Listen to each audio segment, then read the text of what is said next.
It's perhaps the defining irony of our age that the more we talk of sovereignty, the less anyone seems to agree on what that actually means. And this week's UK EU summit in Lancaster House, with its so called Brexit reset, has reignited the smouldering embers of the referendum debate with what some people call pragmatism, others denounce as betrayal, while those others are generally people like Rees Mogg.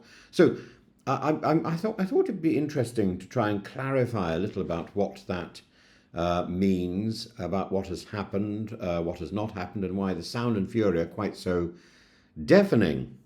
The New Deal signed by Starmer and the European leaders aims to ease some of the friction points left unresolved or exacerbated by Boris Johnson's oven ready Brexit. And among the key changes are reduced border checks on food and agricultural goods, easing pressure on British exporters and supply chains, reciprocal uses of e-gates at airports expediting travel, something that, according to Keir Starmer, Nigel Farage has already taken advantage of. He was the first to get through an e-gate in Nice. Very nice, if you can take it. And continued access for EU fishing fleets in British waters until 2038. That's not new access, that's the access they've already got.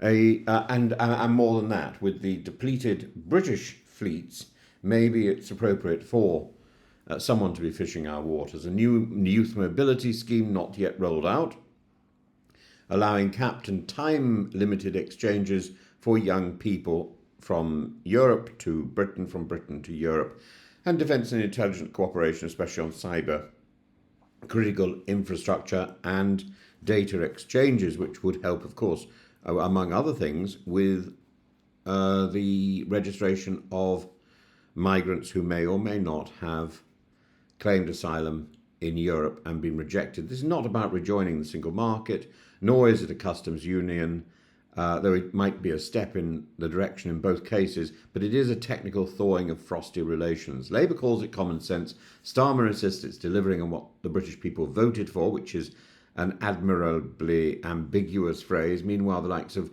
Jacob Rees-Mogg and Nigel Farage are apoplectic. For them, this is the undoing of Brexit by stealth, a slow and slippery slope back into Brussels' embrace without democratic consent. Well, I think if one were to have that referendum again, that democratic consent would be far less enthusiastic.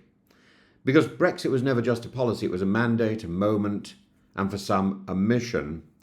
And to those voters, though it was originally conceived as an advice, to those voters and the politicians who championed them, anything short of complete divergence is seen as capitulation. And the problem is total divergence comes with total disruption, from food prices to port backlogs, the economic drag of which has become untenable. And this precisely is why the summit matters. It acknowledges the reality that global Britain, as imagined, cannot function on WTO rules alone, but it does so without admitting it, hence the noise. And at the moment we have gone, as Nick Clegg said, I think yesterday or the day before, we've gone from being quite a significant voice to being a backwater. And we've got to make up our mind whether we are going to be an extra state of America, or we're going to be a leading voice in the continent that we belong to. Those accusing Starmer of betrayal point to three areas in particular. Extending EU fishing access to 2038 is seen as a sellout, even though fisheries comprise less than 0.1% of GDP. Symbolically, they matter. It's where sovereignty meets survival. It's about a way of life, but that way of life was severely damaged by the final years of our time in Europe, and much more severely damaged by the Brexit experience itself. And this is ironic given the fact that fishing was such a significant part of the Brexit proposal, of the Brexit debate. Especially on emissions and agriculture, we need better regulatory alignment, and critics call this dynamic alignment, a code for obeying rules without a vote. And then by aligning on green and food standards, Britain, the Brexiteers argue, binds itself to EU inefficiencies, loses the competitive advantage while foregoing cheaper alternative, global alternatives like chlorinated chicken being the tired but persistent example. And all of this is under the shadow of the European Court of Justice still looming over certain disputes. Now, Labour supporters, or at least the Starmer wing, frame this as not backsliding, but as course correction. They say this is not rejoining, but stabilising. The original Brexit deal, they argue, was always a half-built bridge, full of ideology but light on engineering.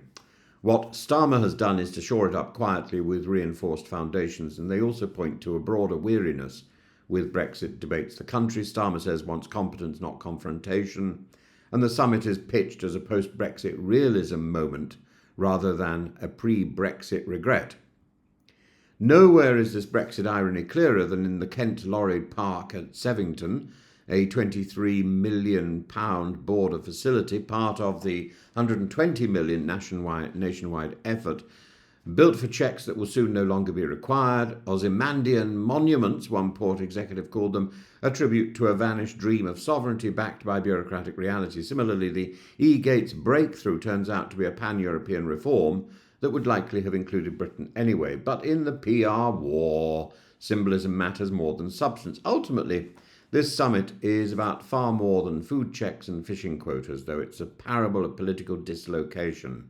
Leave voters were promised control.